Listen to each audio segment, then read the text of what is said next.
Chapter atomic structure के MCQs. Number 1, nucleus comprises. Nucleus किसे कहते हैं? ओनली प्रोटॉन या न्यूट्रॉन एंड द प्रोटॉन। तो हम न्यूक्लियस यानी जो न्यूक्लियस में जो पार्टिकल्स मौजूद होते हैं हम उनको न्यूक्लियस कहते हैं। तो न्यूक्लियस में प्रोटॉन न्यूट्रॉन दोनों होते हैं। Number 2, the size of the nucleus is about खाली जगह टाइम स्मॉलर देन एटम्स, यानी एटम से न्यूक्लियस कितना छोटा है? 1200 टाइम्स, 1500 टाइम, 10,000 टाइम्स। तो न्यूक्लियस जो है एटम से 10,000 टाइम्स स्मॉलर है, यानी 10,000 टुकड़े कर दे एटम्स की तो एक टुकड़ा किसके बराबर है? न्यूक्लियस के बराबर है। 3 number, the number of electron balance out the number of proton. This statement shows that अगर नंबर ऑफ इलेक्ट्रॉन बैलेंस है, balance out the number of proton, electron proton बराबर है, तो all atoms have zero charge. तो atoms पर zero charge होगा, या most atoms are neutral, तो मोस्ट एटम्स आर न्यूट्रल होगा, यानी all atoms have zero charge. तो ऑल एटम्स के लिए हम जीरो चार्ज नहीं लगाते। जब इलेक्ट्रॉन और प्रोटॉनों की तादाद आपस में बराबर हो तो उस स्टेटमेंट को हम न्यूट्रल एटम कहते हैं।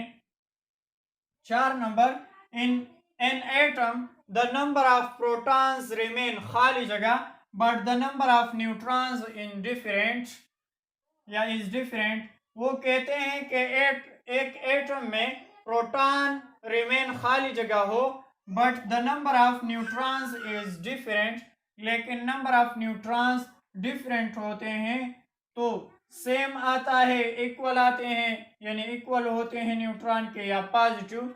तो जो प्रोटॉन क्या होते हैं एटम में? सेम होते हैं, और जो प्रोटॉनों की तादाद है वो तब्दील होती रहती है। इस वजह से जो आइसोटोप्स बनते हैं वो न्यूट्रॉन की वजह से बनते हैं। 5 number, the most convincing indication in the alpha scattering experiment is the tiny proportional of alpha particles appear to be reflected, यानी जो रदरफोर्ड एक्सपेरिमेंट है उसने जब अल्फा पार्टिकल्स बम्बार्ड किए तो अल्फा पार्टिकल जो वापस रिफ्लेक्टेड होते हैं तो लेफ्ट बैक होती है, स्ट्रेट होती है या राइट बैक, तो उसको हम राइट बैक कहते हैं। जब रिफ्लेक्टेड होते हैं तो राइट बैक की तरफ रिफ्लेक्ट होती है। 6 number, the nucleus is unstable. Nucleus कब अनस्टेबल होता है? Hence some isotopes are. Isotopes क्या होंगे? यानी जब एक एटम्स या एक न्यूक्लियस अनस्टेबल होगा तो आइसोटोप्स आर सिमिलर होगा, आइसोटोप्स उसकी सेम स्ट्रक्चर होगा या रेडिएक्टिव। तो जब अनस्टेबल होगा एक एटम तो वो रेडिएशन खारिज करेगी, तो उसको हम रेडिएक्टिव कहते हैं, रेडिएक्टिव एटम्स या radioactive elements. MCQs. According to the Dalton's atomic theory, the smallest particle of matter is called ions या atoms. तो Dalton atomic theory the smallest particle of matter is called atoms, उसको हम atom कहते हैं। Which of the following has same mass as that of electron. आप दर्जा झेल में बता दें कि मास यानी इलेक्ट्रॉन के बराबर हो। कौन सी? फोटॉन की हो सकती है, न्यूट्रॉन की या पॉजिट्रॉन की? तो पॉजिट्रॉन है। पॉजिट्रॉन की मास कितनी है? 9.1 × 10 की ताकत -31 kg, और इलेक्ट्रॉन की भी इतनी है। 9 number, the atomic of different elements, यानी अगर डिफरेंट एलिमेंट्स हो having same number of neutrons और उनके न्यूट्रॉन क्या हो? बराबर हो, सेम हो, बट डिफरेंट मास नंबर, लेकिन उन एटमों की मास नंबर भी तब्दील हो, एटॉमिक नंबर भी तो तब्दील होंगे क्योंकि एटम्स डिफरेंट होंगे। इस कार्ड तो उसको हम क्या कहते हैं? आइसोटोप्स, आइसोबार या आइसोटोन्स, तो उसको हम आइसोटोन कहते हैं।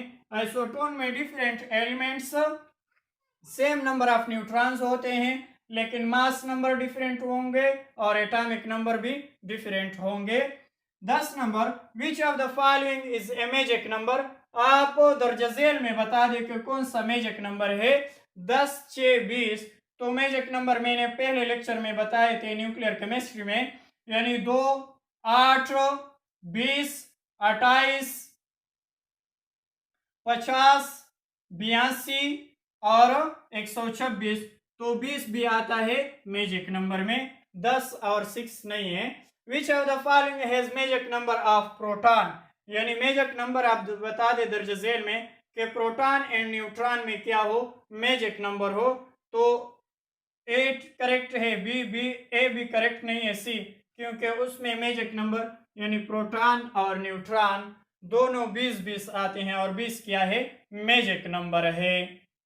Number MCQs, which of the following is the correct sequence according to the atomic weight, यानी एटॉमिक वेट के लिए कौन सा सीक्वेंस करेक्ट है।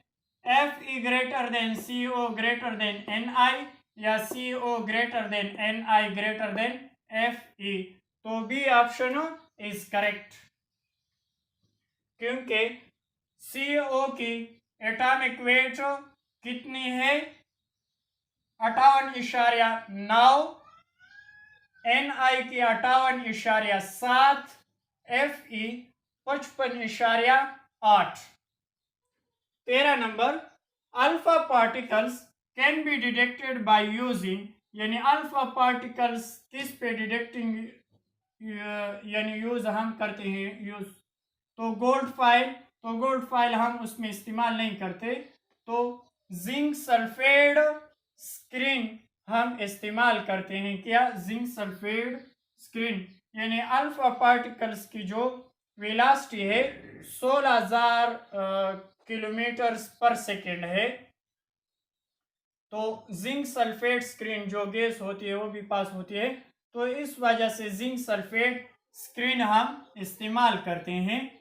14 number, the charge of an electron is 1.62 ज़रब 10 की ताकत -19 सी।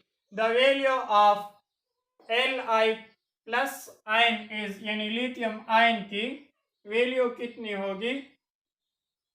तो 1.602 ज़रब 10 की ताकत -19 या 1.602 ज़रब 10 की ताकत -10, इधर भी 6.02 है।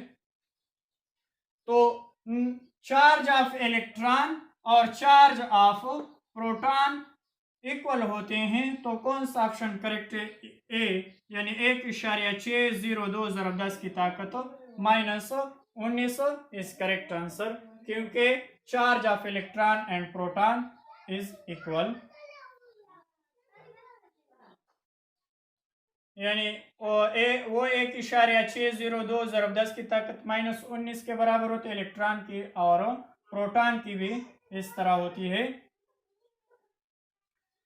इसके बाद spectrum of lithium 2+ is similar to that of, यानी स्पेक्ट्रम जो लिथियम आयन की होती है 2+ की, वो किसके बराबर हो सकती है, हीलियम की या नियान की। तो हीलियम तो नहीं हो सकती, नियान, क्योंकि नियान रेड लाइट इमिटेड होती है और लिथियम +2 भी रेड लाइट इमिट होती है।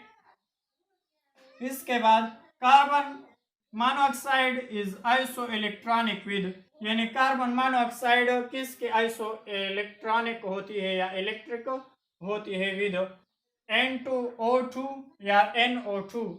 तो H है इस पर N2 उसके 7 हैं, तो 7 ज़रब 2 14, तो इसके 14 आते हैं, इसके कितने 6 जमा 8, तो 6 जमा 8 14, तो ये दोनों बराबर हो सकते हैं और की कैलकुलेशन की ज़रूरत है नहीं। 17 number, which of the following pair is electronic, यानी उनमें से कौन इलेक्ट्रॉनिक पेयर हो सकती है, CO एंड NO या CN आयन एंड CO। तो CO ये हमने निकाली कितनी 6 जमा 8 14 और इधर नाइट्रोजन के कितने हैं 7 और ऑक्सीजन के 6 तो कितने आते हैं 7 जमा 6 13 तो ये तो बराबर नहीं है। इधर कार्बन की 6 और नाइट्रोजन की 7 है लेकिन माइनस है उस पे तो 8 हो गए तो 6 जमा 8 14 और इधर 6 जमा 8 14 तो B option is correct. 18 number MCQs particle nature of electron was experimentally demonstrated by किसने इजाद की थी इलेक्ट्रॉन एक्सपेरिमेंटली जे थॉमसन या श्रोडिंगर। तो इलेक्ट्रॉन किसने एक्सपेरिमेंटली इजाद की थी जे थॉमसन किस सन में 1899 में। 19 number the elements used by Rutherford in his famous crating experiment was यानी जो रदरफोर्ड ने एक्सपेरिमेंट के लिए कौन सा एलिमेंट यूज किया था in the scattering experiment gold lead या टिन तो उसने गोल्ड इस्तेमाल किया था। ये तो एक्सपेरिमेंट रदरफोर्ड एक्सपेरिमेंट में आप देख लें। 20 number Rutherford experiment on the scattering of alpha particles shows that the atom was यानी रदरफोर्ड ने जब एक्सपेरिमेंट शुरू की तो अल्फा पार्टिकल्स बम्बार्ड किए गोल्ड फाइल पर तो उसने एटम में क्या देखा न्यूक्लियस इलेक्ट्रॉन या न्यूट्रॉन तो उसने एटम में क्या देखा न्यूक्लियस देखा कि बाज जो पार्टिकल्स थे वो वापस रिफ्लेक्टेड हुए और छोटे मिकदार में इसलिए उसने कहा कि एटम में स्मॉल न्यूक्लियस मौजूद है। 21 number the protecting power of alpha particles यानी अल्फा पार्टिकल्स की protecting power less than beta है या मोर देन बीटा तो alpha particles less than beta rays यानी protecting power less than beta rays से alpha particles protecting power होती है।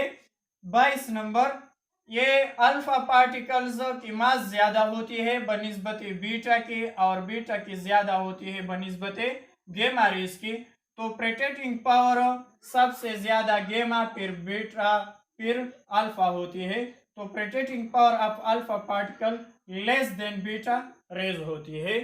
22 number MCQ Rutherford experiment which established nuclear model of atoms used to a beam of यानी Rutherford जो experiment कर रहे थे nuclear model of atom की तो उसने क्या इस्तेमाल की थी एटम के लिए alpha particles which image on the metal foil and got secreted या beta particles which image on the metal and got secreted। तो हमने पहले पढ़ा था कि उसने अल्फा पार्टिकल्स इस्तेमाल किए थे तो फिर A option is correct answer.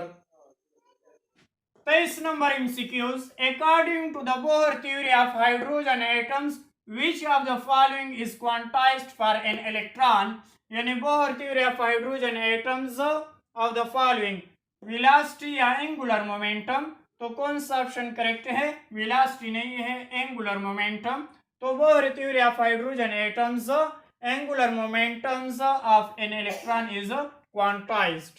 24 number the Bohr theory was modified to give the concept of elliptical by यानी बोहर थ्योरी कौन सी मॉडिफाइड करती है रदरफोर्ड या समरफील्ड तो समरफील्ड वाज बोहर थ्योरी तो Sommerfeld is the correct answer यानी Sommerfeld Bohr theory modified and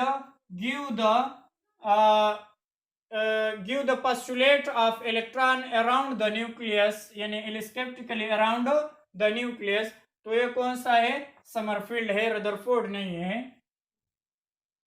25 number और sun belong to which of the following spectra आप दर्ज झेल में बता दे को कौन सा यानी सन के साथ स्पेक्ट्रा उसकी बिलोंग करती है ऑक्सीजन की फ्लोरीन की बोरान की या गैलियम की तो कौन सा ऑप्शन करेक्ट है? डी। गैलियम की कितनी है? यानी 5800 के, तो वो सन के बराबर यानी following belongs to the sun spectra हो सकती है। 26 number, when electron of hydrogen atoms return to L shell from the shell of higher energy level we get a series line in this spectra, this series is called. ये तो आप series पढ़े, लमन series, ब्लमर series. तो Balmer series में क्या होता है, higher energy से लोअर एनर्जी की तरफ आती है, तो Balmer series is the correct answer, क्योंकि हायर एनर्जी से लोअर एनर्जी में आता है एल शेल में, तो ब्लमर सीरीज हो सकता है। Generally the limits of visible spectra is, यानी जनरली लिमिट ऑफ स्पेक्ट्रा कितनी हो सकती है? 10,000 से 300, तो ये तो गलत है। 8,000 टू 10,000 यानी 8,000 से 10,000, या 3,800 से लेकर 7,600, तो C option is the correct answer, क्योंकि वायलेट लाइट की 3,800 होती है और रेड लाइट की 7,600 होती है, तो C option is the correct. Number MCQs, the most probable radius in ppm for the finding of electron in helium is, यानी हीलियम की इलेक्ट्रॉन प्रोबेबिलिटी कितनी आती है इन द रेडियस, तो R इज इक्वल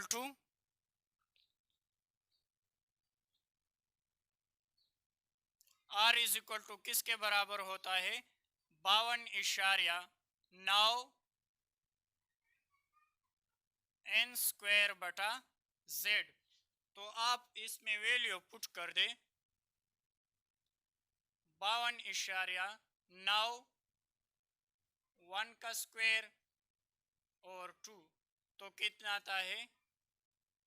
26.5। तो कौन सा ऑप्शन करेक्ट है?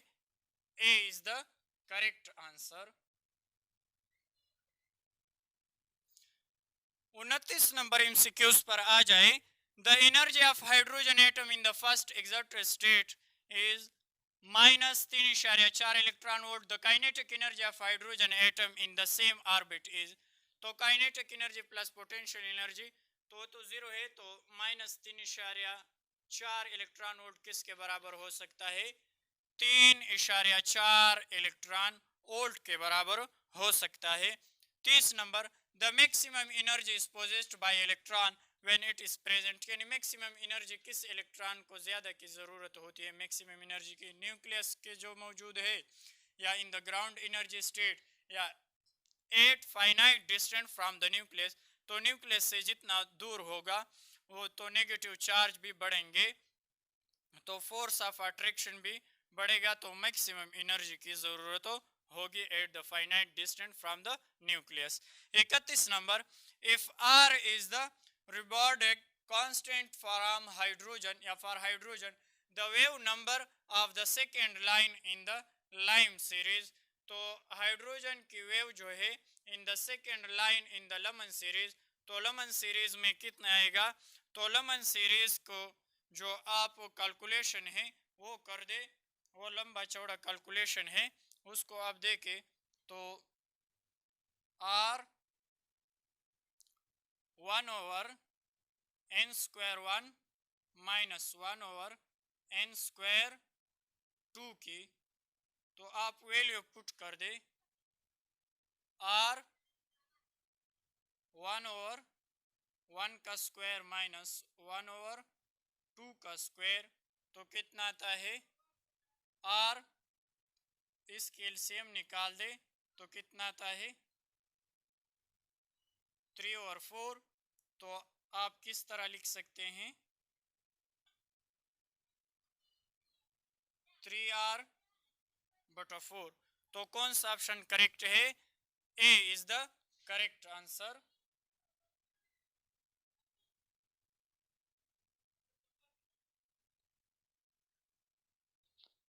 बत्तीस नंबर एमसीक्यूज पर आ जाए। The first use of quantum theory to explain the structure of atom was given by, तो कौन सा the first quantum theory was explain by the Bohr, तो A option is the correct.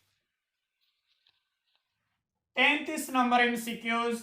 According to Bohr principle, relationship between principle of quantum number and radius of orbits.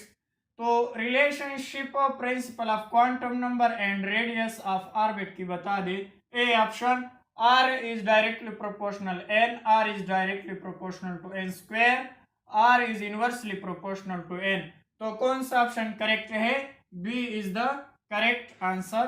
34 number, the wavelength of light waves is inversely proportional to. यानी wavelength of light waves किसके inversely proportional होती है? Radius के या energy की? तो energy के inversely proportional होती है. 35 number, what is the frequency of yellow light having wavelength 580 nanometer. यानी frequency of yellow light wavelength 580 nanometer दिया हुआ है. आप मीटर में तब्दील कर दे और फिर उस फार्मूले में पुट कर दे तो 580 ज़रब 10 की ताकत 9 मीटर हो जाएगा. और फिर फार्मूले में पुट कर दे तो क्या जवाब आएगा? 5.2 ज़रब 10 की ताकत 14 हर्ट्ज जवाब आ जाएगा. The splitting up of spectral line under the influence of magnetic field is known as. यानी जिस ये तारीफ है the splitting up of the spectral line, यानी जो स्प्लिटिंग होती है स्पेक्ट्रल लाइन की under the influence of magnetic field, यानी influence of magnetic field is known as. तो उसको हम फोटो इफेक्ट कहते हैं या ज़मन इफेक्ट. तो उसको हम ज़मन इफेक्ट कहते हैं. ये तारीफ है, आप उसकी डिफिनेशन भी याद कर सकते हैं. The splitting of spectral line under the influence of the magnetic field is known as Zeeman effect. The ratio of energies when wavelength of photon change from 3000 to 6000, यानी 3000 से 6000 में तब्दील होगा तो उसकी रेशियो कितनी आएगी? 2:1, 1:2 या 1:3. तो आप 6000/3000 फार्मूले में पुट कर दे तो कितना जवाब आएगा? 2:1 आ जाएगा, यानी 6000/3000. 38 de Broglie relation of wavelength, यानी डी ब्रोगली रिलेशनशिप हम किस तरह लिखेंगे? Lambda is equal to Planck constant बटा एम वी या lambda is equal to C बटा वी. तो कौन सा ऑप्शन करेक्ट है? A is the correct answer. 39 MCQs. If the momentum of electron is a medium increase, then which of the following will be decreased? तो कौन सा decrease होगा अगर हम मोमेंट ऑफ इलेक्ट्रॉन मीडियम को इंक्रीज कर दे? तो कौन सा डिक्रीज होगा? तो आप इक्वेशन लिख दे mv h ओवर लेमडा. तो क्या डिक्रीज होंगे? साइज ऑफ इलेक्ट्रॉन या वेवलेंथ ऑफ इलेक्ट्रॉन? तो देखें, वेवलेंथ ऑफ इलेक्ट्रॉन डिक्रीज होंगे. 40 number, the quantum number of an atom can be defined on the basis of, यानी क्वांटम नंबर ऑफ एटम्स हम किस तरह डिफाइन करेंगे? पल्सिव एक्सपल्जन प्रिंसिपल या हैंड रूल्स? तो पल्सिव एक्सपल्जन प्रिंसिपल हम quantum number of atom define करेंगे on the basis. 41 number, the shape of N atomic orbit is given by, यानी शेप ऑफ एटॉमिक ऑर्बिट हम किस में?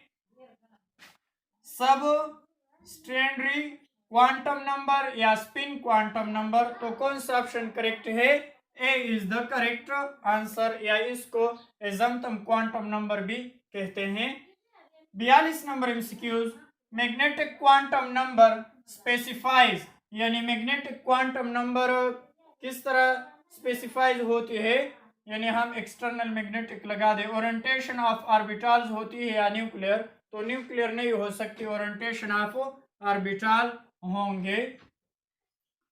43 प्रिंसिपल एजम्पटम या azimuthal and magnetic quantum number are respectively related to. तो किस तरह रिलेटेड होंगे? साइज, शेप एंड ओरिएंटेशन या शेप, साइज एंड ओरिएंटेशन. तो आप प्रिंसिपल को देके प्रिंसिपल में हम साइज और एजम्पटम या सबस्टेंडरी को हम एजम्पटल और एजम्पटम या सबस्टेंडरी एक है। तो एजम्पटल में क्या होती है? शेप।